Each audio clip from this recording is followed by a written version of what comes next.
In the shadow of the pyramids, where sand moved like the hush of old silk and stars glittered over the Nile like oil lamps in a temple vault, the ancient Egyptians did something rather unexpected.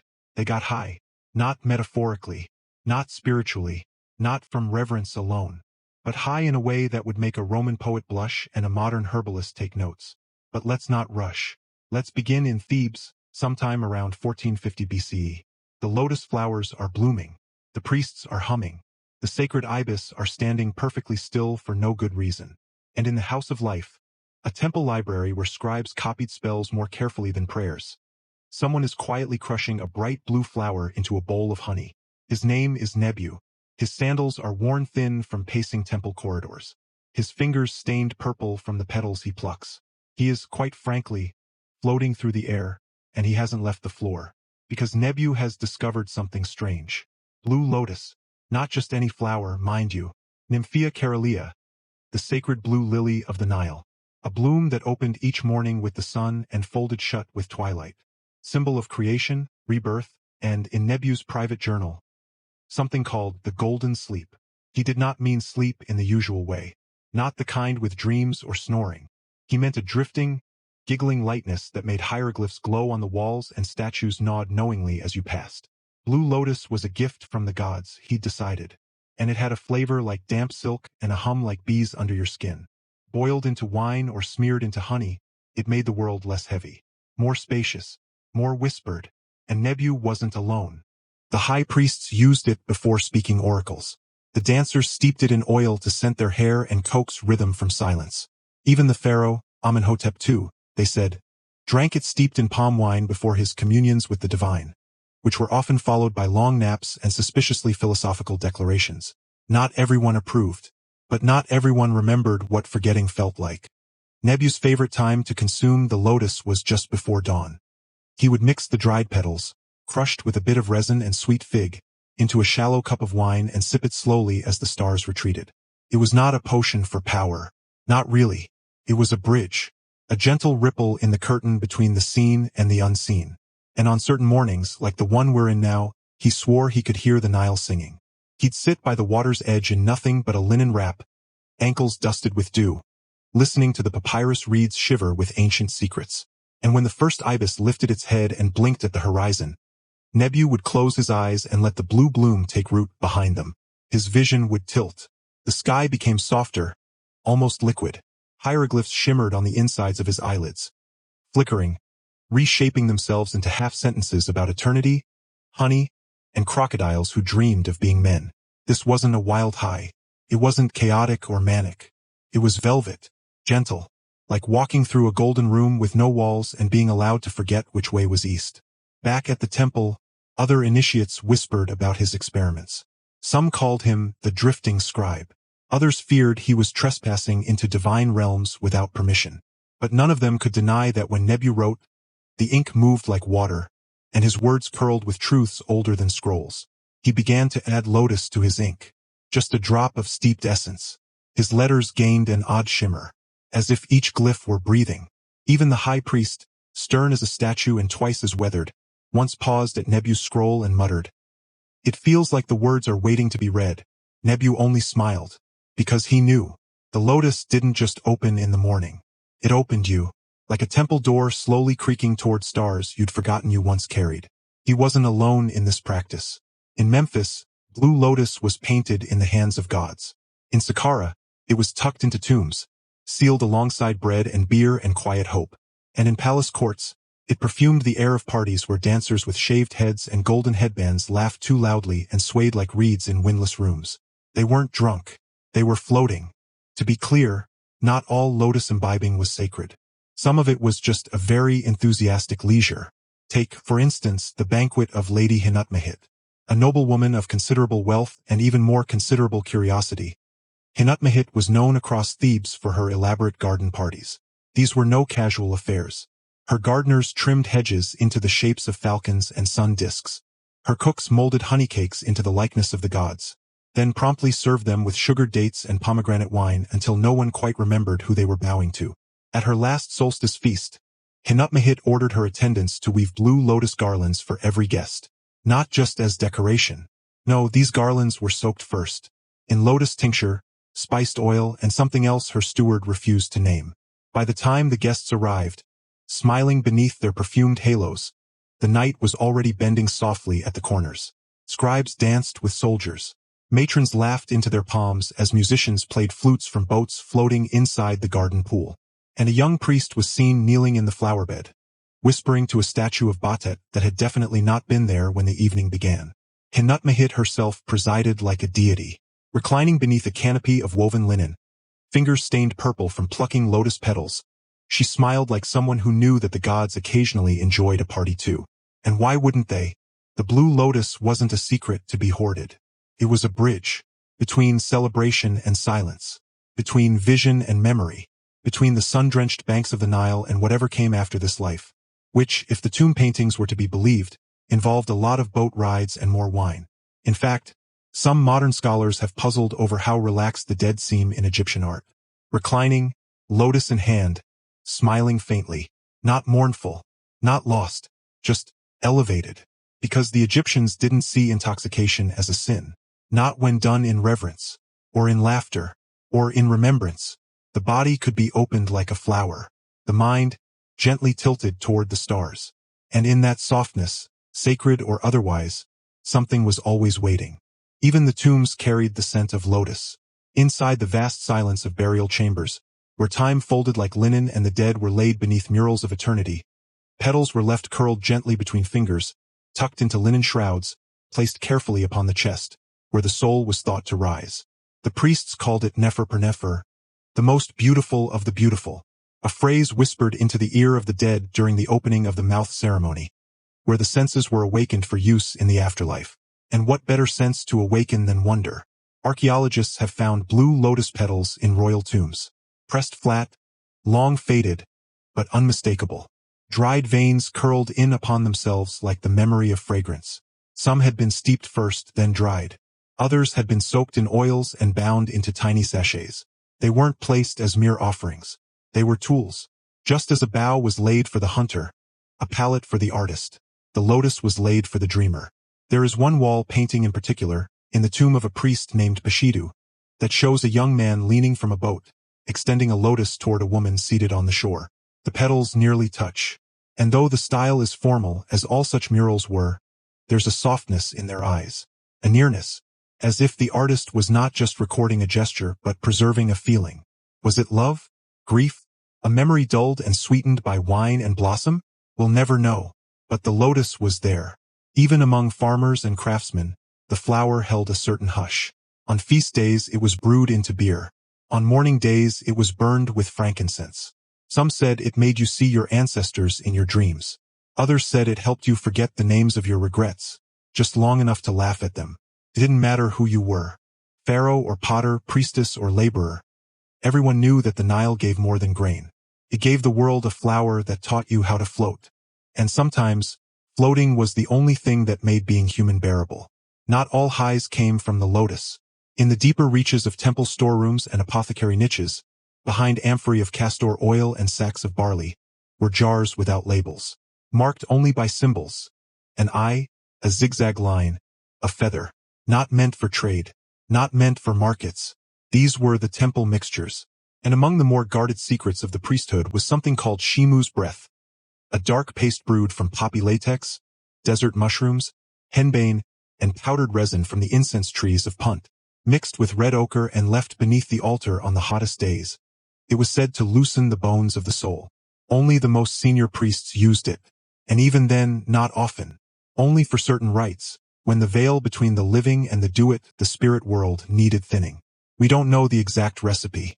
The scrolls that describe it are half-burned, written in a hand that loops unevenly, as if the scribe himself was not entirely present. One line, barely legible, reads, "To walk in the footsteps of Ra at midnight, one must forget which way the sun sets." Another scholar, writing centuries later in Greek, recorded that in some rites of Hathor, the goddess of ecstasy and drunkenness, initiates would drink deeply of poppy-laced wine and chant beneath mirrors, spinning slowly in a dark room until their eyes reflected stars not seen by others. This was not recreational use. It was ceremonial dissociation, a way of stepping outside the body and letting the spirit drift, not toward chaos, but but toward communion. Toward that soft, amberlit plain where gods walked slowly, like priests among pillars, and where time wobbled like a reed in the Nile's current. And yes, some never returned quite the same. One priest, Hermheb, was said to have spent the last 10 years of his life in absolute silence, writing only in spirals. Another, Nephra, vanished from Karnak entirely, leaving behind a single phrase carved into her sleeping mat. I remembered the first sound. Was it madness? Perhaps. Or perhaps, in the architecture of the soul, there are staircases meant to be climbed only once. Despite their love of order, of measured lines, of symmetrical tombs, of calendar grids drawn with the calm patience of stars, the ancient Egyptians were not afraid of disorientation. In fact, they welcomed it. In the right hands, a little confusion, they believed, was a sacred thing. It made room for the divine. During the festival of drunkenness, a celebration dedicated to Hathor, Lady of Joy and Mistress of the Lotus, priests and nobles alike gathered at the edges of the desert to drink, dance, and lose themselves in revelry until morning's first light. But this wasn't merely a party. It was a ritual reenactment of the myth when Hathor, in her lioness form, nearly destroyed humanity, but was calmed by a river of beer dyed red to look like blood. She drank deeply, laughed wildly, and forgot her rage. Thus joy saved the world. And so, every year the people would drink as she did. Not to forget themselves completely, but to become someone else for a while. In records from temple walls, the festival is shown not as chaos, but as transformation. Women danced with mirrors tied to their wrists. Men wore masks of animals not to pretend, but to reveal. Priests passed out cups infused with blue lotus, and sometimes mandrake. Its roots shaped like little bodies, its taste sharp and numbing. It was said that if you drank too fast, you would dream of being someone you hadn't been born as yet. And if you drank just enough, you might remember something you'd forgotten before you were ever born. The boundary between now and before blurred. And for one night, identity itself became a thing worn like a headdress. Swapped, shared, set aside. By morning, most participants didn't remember all the details. And that was the point. Not all knowledge came from remembering. Some came from floating. From slipping beneath the surface of who you thought you were and letting the gods paint you differently for an hour. They weren't escaping reality. They were expanding it. In one of the quieter corners of Abydos, not far from the ancient temple of Osiris, there lived a woman named Tianet. She was not a priestess, not a noble. She mended sandals for a living, carving new soles from palm fiber and carefully sewing straps with her copper awl. But what made her memorable, more than her trade, more than her cat with a torn ear named Senet, was the dream she had every 10th night. Always the 10th. In it, she would walk barefoot across a desert of black sand. The stars above so close she could hear them whispering names. She'd arrive at a temple with no doors and climb a staircase that led straight into water. And when she reached the top, she would open her mouth, and out would float a stream of blue lotus petals, each one humming like a drum. She told no one, at first. But over time, the dreams left imprints. She began waking with blue stains on her fingertips, though she kept no flowers. Her skin smelled faintly of honey and smoke. And once, when she closed her eyes in the heat of afternoon, she heard the Nile call her name in a voice she'd never known but deeply trusted. She began experimenting. At the market, she purchased a small bundle of dried lotus from a perfumer who claimed they'd been plucked on the banks of the river at dawn. At home, she boiled them gently with date syrup, steeped the mixture in a clay jar, and drank the cooled liquid under the moon. It was not the same as the dream, but it opened something. She began to speak to her cat in riddles. She hummed ancient songs she didn't remember learning, and her hands, once calloused from labor, now glowed faintly with oils that no longer had a name. The local children started calling her the Sandal Witch, mostly with affection. She didn't mind, because she knew that sometimes the divine did not descend through smoke and pillars and golden thrones. Sometimes it arrived through a flower, a dream, a humble cup held in two steady hands. And that was enough to be high, not above others, but above fear. There was of course a danger in it all, not from the flower itself, not from its gentle unfurling in the bloodstream, its soft invitations to wander within one's own mind, but from forgetting that the journey was meant to end, that the dream was not the destination. Some priests warned of this. In brittle papyri tucked into the corners of lesser-known temples, scribes recorded what they called the third drowning. Not in water, not in sand, but in vision, a state where a seeker, having opened themselves too often to the essence of the lotus and its deeper cousins, no longer returned from the drift. They would walk among the living but speak only in symbols, eat without hunger, sleep with their eyes half open, as if always staring at something behind the veil. One such man, named Hedapu, had once been a celebrated temple reader. He could recite entire books from memory and had trained dozens of junior scribes. Then one festival night, after drinking a double-infused lotus wine laced with fig extract and powdered resin, he disappeared for 2 days. When he returned, he was smiling endlessly. He never wrote again. When asked his name, he simply said, "I've had too many." When asked what he had seen, he answered, "The sky has roots." His family built him a small room with soft cushions and let him sit facing the sun. He spoke kindly but not to people, only to his shadow. And still, the priests did not condemn him. They said he had walked too far into the field of reeds, the afterlife of reeds and riverbanks, and simply chosen to stay. Because the risk of reaching upward was real. But so was the reward. To touch the mind of R.A., to float with Hathor, to open one's body like a flower and remember that we are not bound only by flesh, nor ruled only by logic, nor built solely for labor. The Blue Lotus did not promise safety, promised wonder. And for a civilization built on order and stone, wonder was not a weakness. It was a doorway, a blooming, fragrant, irreversible doorway. The doorways were many. Some opened through drink, others through incense, still others through sound. Music in Egypt was not a backdrop, it was a guide. A carefully chosen ladder of tones that could lift the soul up, or pull it inward, or rock it gently sideways until it forgot which direction it had come from. The sistrum, an instrument of rattling bronze and carved handles, was more than noisemaker. It was sacred, shaken to summon goddesses and stir the unseen.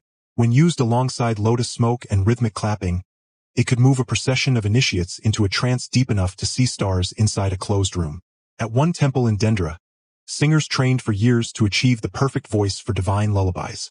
Not songs of joy or grief, but drift songs, meant to carry listeners between waking and dream. They sang not in words but syllables stretched out over entire breaths. Ah, hu, mer, old vowel-heavy sounds that bypassed the mind and went straight into the chest. It was said that on nights when the full moon struck the temple's water basin just right, and the incense of sweet rush and lotus was thick enough to cloud the frescoes, the singers could bring a listener to tears without ever saying a word. The high was not always solitary. There were rituals done in pairs, sometimes among priests, other times between lovers. A shared drink, a joined breath, 2 palms held together, one holding a lotus petal, the other a smear of honey. The ceremony was called Neb-Nefet. I see you with the eyes of the gods. Participants would speak their true names to one another, not the names given at birth, but the names they believed they carried in the duet, the names their souls wore, and in the haze of music and flower, they would believe it. Some said those names were forgotten by morning. Others swore they lingered forever, just under the tongue. Whatever the truth, the people of the Nile believed this, that to rise above the self even for a moment was not foolish. It was divine. Even the gods themselves were known to indulge, not out of vice but out of vastness. To be a god in Egypt was not to be distant or austere, it was to feel everything, to carry the weight of sunrises, harvests, floods, and grief, all braided together in one immortal breath. And so, when the gods were depicted with lotus in hand, it wasn't mere symbolism. It was a reminder. Even the eternal must sometimes drift. One story tells of Thoth, the god of writing and wisdom, and his attempt to understand the shape of time. He meditated for 7 days on the edge of the first river, and still the answers eluded him. So, on the 8th morning, he plucked a single lotus from the bank and ate it whole. After that, he did not speak for a full year. When he finally did, he wrote the first calendar. Another tale speaks of Sekhmet, ferocious lioness of the desert, who once raged so wildly against humankind that Ra tricked her into drinking an entire river of beer dyed red. But less remembered is what followed. When she awoke from her furious slumber, she wept, not from guilt, but because in her intoxicated state, she had dreamed of a field with no violence, a golden plain where even lions rested. She carried that image with her for the rest of her mythic life, and it softened her, just slightly around the edges. These were not warnings. They were maps, instructions, left in myth and mural, on how to endure the sharpness of the world. How to hold both duty and wonder, rage and calm, mortality and the urge to fly out of one's own name for just a while. So yes, the Egyptians got high, but not just to escape. They did it to return, carrying something gentler in their chest than what they'd left with. A softness, a shimmer, a bit of the sacred clinging like pollen to their ribs. And that is why, for all their statues and stonework, they also left behind petals, pressed flat between eternity and the next breath. There is a wall painting in a lesser-known tomb just outside El Kab, one rarely mentioned in textbooks or tourist guides. It doesn't depict a king or a war or a great offering to the gods. It shows a man reclining beneath a sycamore tree, his head tilted back, a single blue lotus resting on his forehead. Around him are no servants, no scribes, no divine patrons. Just a breeze stirring the leaves and a small jar of wine tipped gently in his hand. His name, scrawled modestly in hieratic script beside his elbow, is Amos. No title follows it. Not scribe, not artisan, not overseer, just Amos. And yet, this mural has captured the quiet attention of every archaeologist who's seen it in person. Why? Because of what's not there. No gold, no grandeur, no hieroglyphic boasting.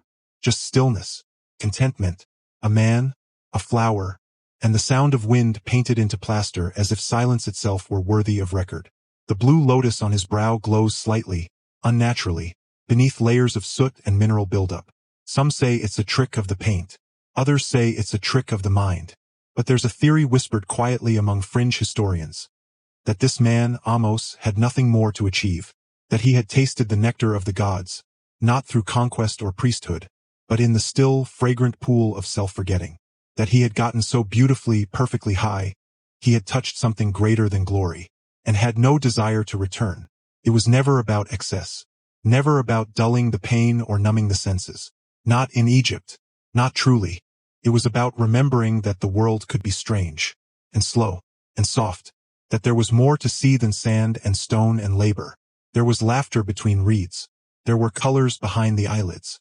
There were gods who danced, drunk on lotus, who whispered, "Be light, little human, be lighter than your burdens." And in that moment Amos obeyed. Centuries passed. Dynasties rose and fell like the Nile's own breath, sweeping in proud and golden, retreating with silence. And yet, across those long waves of time, the blue lotus remained, not as a relic but as a rhythm.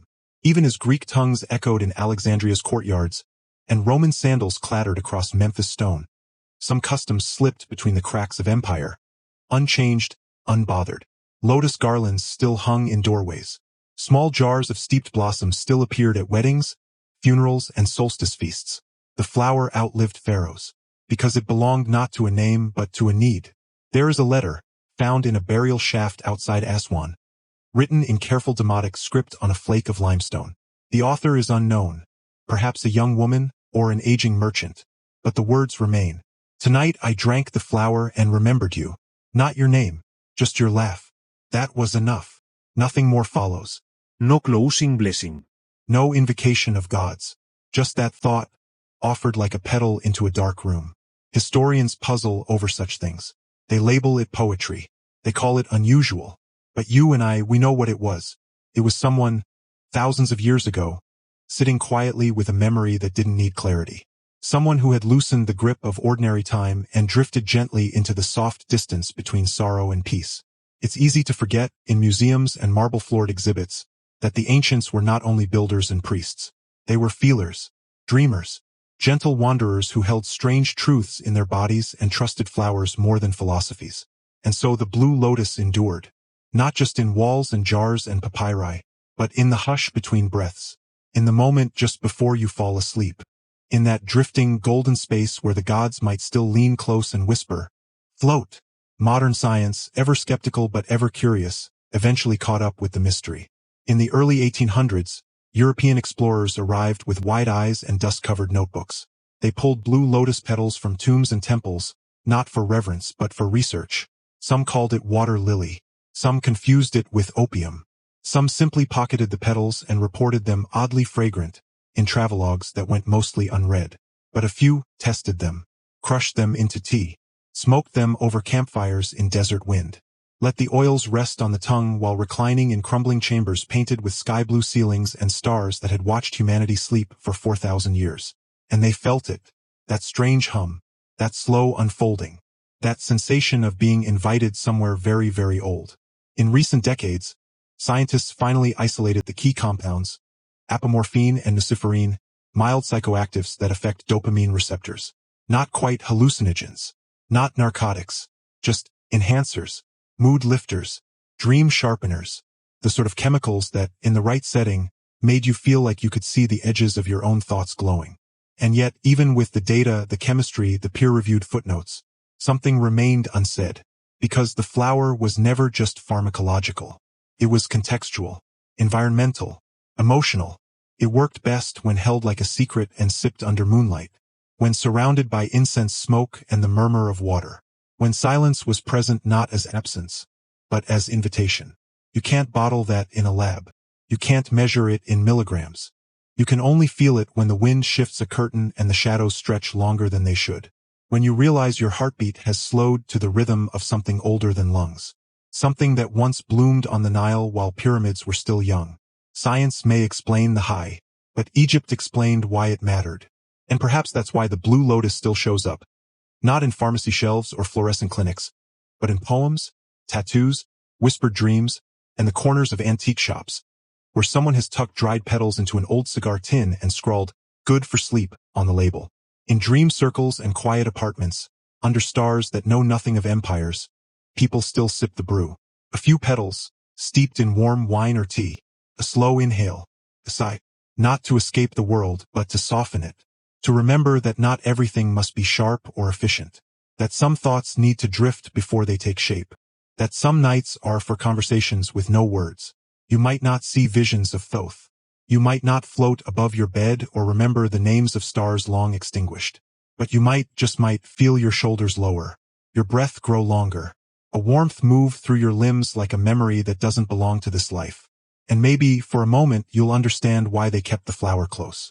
Why it was pressed into papyrus scrolls, tucked into linen bandages beside the heart, painted on the ceilings of tombs like constellations that bloomed rather than burned. Because they knew. The Egyptians, those stone builders, sky readers, lotus drinkers, they knew that the body was not only a vessel for labor. It was a chalice, a lamp, a sacred thing meant to feel as well as serve. And sometimes, to feel deeply, you had to loosen the grip of daylight. Let it slip. Let it bloom. So when someone asks, did the ancients really get high? You can smile and say, yes, but not the way you think. They didn't rise to forget. They rose to remember the parts of themselves the world asked them to bury. And they carried the flower not to show off, but to come home. Softly, fully, floating. And so it became a quiet inheritance. Not written in legal scrolls or chiseled into monuments, but passed instead in cups, in nods, in knowing looks exchanged beneath moon-dappled palms. Mothers would place a petal in the palm of their daughters before marriage, not as a drug, but as a compass. A way to remind them that even in the thickest heat of the day, or the most stifling duties of adulthood, there must be softness. There must be time to drift. Some petals were kept in amulets. Others were buried in walls, tucked into the mortar behind statues, so that temples themselves might hum with the echo of the bloom. In the House of Dreams, an obscure little chapel found near Kamambo, half swallowed by sand and nearly mistaken for a storage shed, fragments of prayers have been found etched into the base of a broken basin. One line still legible, "Open me as you would open the flower." There's no known author, no named deity invoked, just the plea. Perhaps it was a prayer to oneself, to awaken something buried beneath routine, beneath layers of duty and propriety, beneath the calluses of toil, a reminder that, in this world or the next, to float is not to be lazy. It is to return to shape. What the priests guarded in formula, the people lived in feeling. And what began as sacred ritual slowly blended into the marrow of life, into feasts and funerals, into the moments before birth and the silences after laughter. The flower had done what few holy things managed to do. It left the altar and entered the kitchen, the bedroom, the back garden, the boat. It was no longer the god's gift alone.